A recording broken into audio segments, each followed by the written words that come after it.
Salut à tous! Alors je vous propose de vous retrouver aujourd'hui dans cette vidéo pour parler de vecteurs, plus particulièrement de géométrie analytique ou de vecteurs en géométrie repérée et faire un petit focus sur le calcul de normes, c'est-à-dire la longueur entre guillemets du vecteur AB. Bon, si tu viens de commencer le chapitre sur les vecteurs, a priori en seconde, je peux t'inviter à aller voir cette vidéo-là. Un petit peu longue, je te le concède, mais qui va te balayer un petit peu tout le concept sur les vecteurs. Là, c'est un petit focus là-dedans dans lequel on va faire un petit point court, on va démontrer la formule de la norme du vecteur et faire un exemple d'application. Bon, eh bien écoute, ici, je te présente le plan des réels muni du repère orthonormé OIJ dans lequel on place deux points A et B avec des coordonnées tout à fait quelconques, donc XA, YA, XB, YB, et le but est d'apprendre à calculer donc la norme d'un vecteur. Donc je te rappelle que la norme c'est un des trois paramètres du vecteur. La direction, le sens et la longueur. Direction, c'est celle de la droite à B, donc là, de la gauche vers la droite ou droite vers la gauche, peu importe. Le sens, c'est de A vers B. Ici, on va apprendre à calculer la longueur entre A et B, qu'on appelle du coup la norme du vecteur AB. Et bien en fait, la norme de ce vecteur correspond, regarde, si on vient de tracer ici dans le repère orthonormé ce triangle avec le point C, on obtient un triangle rectangle en C. Et AB n'est rien d'autre que l'hypoténuse de ce triangle. Donc en fait, d'après le théorème de Pythagore appliqué dans le triangle ABC rectangle en C, on a AB carré qui est égal à AC carré plus BC carré, ce qui est rappelé ici. Maintenant, il faut regarder comment est-ce qu'on va calculer les longueurs AC et BC. Puis en fait, c'est tout simple. Étant donné que A a pour abscisse XA et que B ou C ont pour abscisse XB, eh bien la longueur entre les points A et C, c'est la longueur entre ces deux abscisses-là, c'est tout simplement XB moins XA. Si ici il y avait 5 et qu'ici il y avait 2, eh bien on ferait 5 moins 2 et on trouverait 3 naturellement.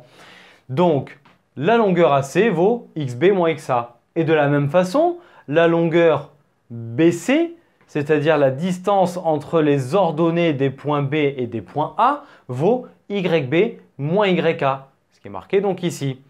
On peut donc traduire le théorème de Pythagore, AC carré plus BC carré qui vaut AB carré, en me donnant AB carré égale XB moins XA au carré qui correspond à AC, plus YB moins YA au carré qui correspond à BC carré. Bon d'après ce théorème de Pythagore, en fait, on va arriver à démontrer la formule de la norme, puisque la norme, c'est la distance entre le point A et le point B. Donc, la norme du vecteur AB, que l'on note comme ceci, avec deux barres autour du vecteur, et la distance entre A et B, elle est donc donnée par, si je veux la distance entre A et B, il ne manque plus qu'à faire la racine carrée de ça.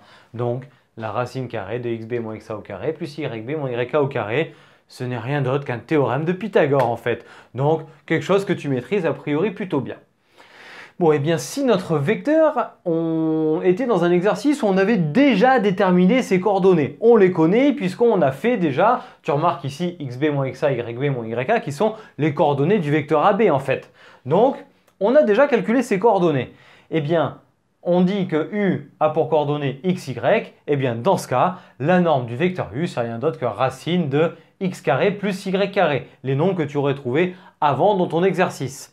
Donc en fait, encore dû au théorème de Pythagore, mais si tu as déjà fait le vecteur AB dans ton exo et qu'on te demande ensuite ou que tu as besoin de déterminer la longueur AB, ne va pas t'embêter à refaire et réappliquer la formule qui est ici. Non, tu fais juste racine de x carré plus y carré, où ça joue le rôle de x et ça joue le rôle de y. Bon, écoute, on va regarder ça maintenant dans un exemple pour que tu vois un peu plus clair. Et donc voilà l'exemple que je te propose. Donc c'est un exemple dans lequel on se place dans un repère OIJ orthonormé où on place 4 points A, B, C, D et on met en dessous le graphique pour que tu puisses arriver à visualiser. Et donc en fait, on essaie de te demander quelle est la nature du quadrilatère ABCD. Bon, bien ce quadrilatère peut être quelconque, ça peut être un trapèze, un parallélogramme, un losange, un rectangle ou un carré. Et à toi d'arriver à essayer d'organiser une sorte de petite carte mentale pour arriver à savoir comment est-ce qu'on passe du quadrilatère basique jusqu'au carré. Donc par exemple, pour aller, quand on regarde le dessin qu'on voit ici, on a envie de dire dans un premier temps qu'il semblerait que ABCD soit un parallélogramme. C'est-à-dire, en fait, je te rappelle pour montrer qu'on a un parallélogramme grâce à l'outil vectoriel, il va falloir montrer que AB égale DC vectoriellement. Et là, c'est ce qu'on va faire. Mais quand on vient regarder un petit peu plus près notre exemple qui est ici, on a envie de dire que ce quadrilatère est un petit peu plus qu'un parallélogramme. Alors, est-ce que c'est un carré? Non, peut-être pas pour autant. Mais par contre, on dirait que si tu viens tracer tes diagonales, par exemple, que notre quadrilatère ressemble un peu à un losange quand même. Et comment est-ce qu'on va passer du parallélogramme au losange? Eh bien, on va pouvoir montrer par exemple que le parallélogramme admet deux côtés consécutifs de même longueur. Ça me permet de caractériser un losange. Ou on pourrait également montrer que les diagonales sont perpendiculaires. Donc en calculant des longueurs dans un triangle et faire par exemple une réciproque de Pythagore ou plus tard en première, pourquoi pas un produit scalaire assez efficace pour montrer que les droites sont perpendiculaires. Donc là en fait, on va commencer par démontrer que notre quadrilatère est un parallélogramme. Puis après, on va aller vers le losange et on regardera si c'est un rectangle ou pas. Et pour passer du losange au rectangle ou du parallélogramme au rectangle, il suffit d'avoir par exemple deux côtés consécutifs qui sont perpendiculaires. Bon, et bien maintenant, on va regarder nos vecteurs AB et DC. Donc, A, B, C, D, c'est un parallélogramme. Donc, parallélogramme, si et seulement si le vecteur AB est égal au vecteur DC. Pense bien à retourner les deux là, puisque si tu fais AB et CD, ils vont être opposés et ça va pas marcher. Alors, on a AB et on fait les coordonnées de ce vecteur. Donc d'abord, tu mets les coordonnées de B qui sont 1, moins 2. Moins les coordonnées de A, qui sont moins 2, moins 1, donc on change les signes. Hop. Donc, AB a pour coordonnées 3, moins 1. Puis, maintenant, on passe à DC. Alors, on met les coordonnées de C, qui sont 0, 1, moins les coordonnées de D qui sont moins 3, 2. Donc hop, ça change de signe ici, moins 3 et ici, tout va bien. Donc, DC a pour coordonnées 3, moins 1. Tiens, ce sont les mêmes. C'est impeccable et c'est là toute la force de la géométrie vectorielle, c'est qu'au travers de deux vecteurs égaux, on a un parallélogramme. Donc, AB vectoriellement est égal à DC. Donc, je te remets le dessin ici pour que tu vois un petit peu maintenant ce qu'on va faire. Mais toi, j'espère que tu as fait ton dessin sur ta feuille et que tu vois un petit peu où on en est. Donc maintenant, on a ABCD qui est un parallélogramme. Et on va vouloir montrer que c'est un losange. Donc il suffit que je prenne deux côtés consécutifs pour voir s'ils ont la même longueur. J'aurais également pu prendre les diagonales de ton parallélogramme ici. C'est-à-dire regarder si on a les deux diagonales de mon quadrilatère ABCD qui est un parallélogramme qui sont perpendiculaires. Et ça m'aurait permis aussi de démontrer qu'on a un losange. Bon, là, nous, on va prendre la voie du calcul des longueurs pour voir si deux longueurs consécutives sont de même longueur pour mettre en application le calcul des normes que l'on a vu en début de cette vidéo.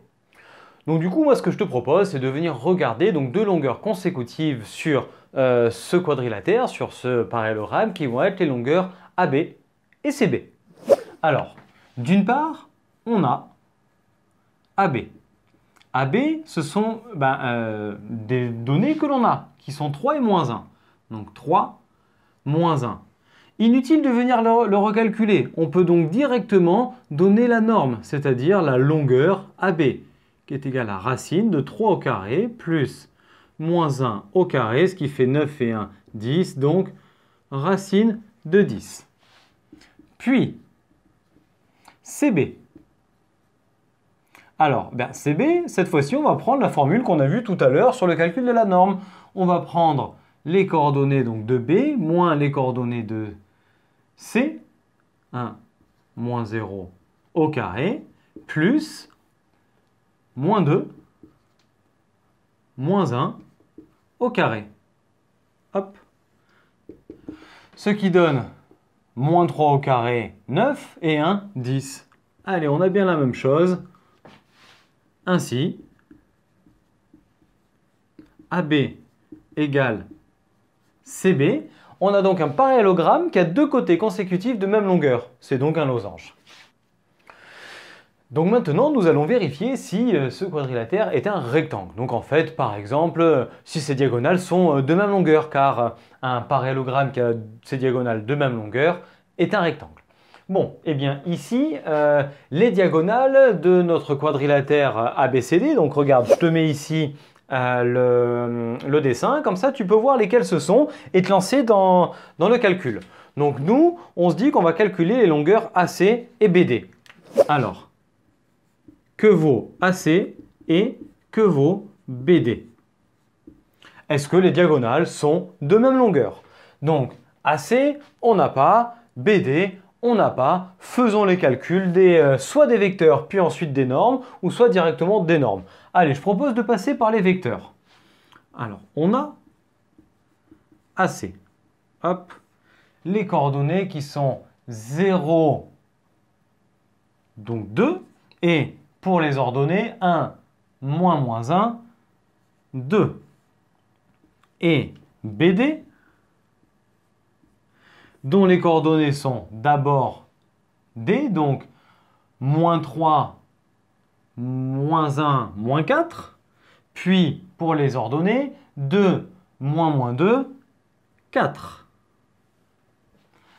Bon, ben maintenant, on a AC, qui est égal à racine de 2 au carré plus 2 au carré, ce qui donne 4 et 4, 8, donc racine de 8, ou qu'on pourrait simplifier en 2 racines de 2, et BD,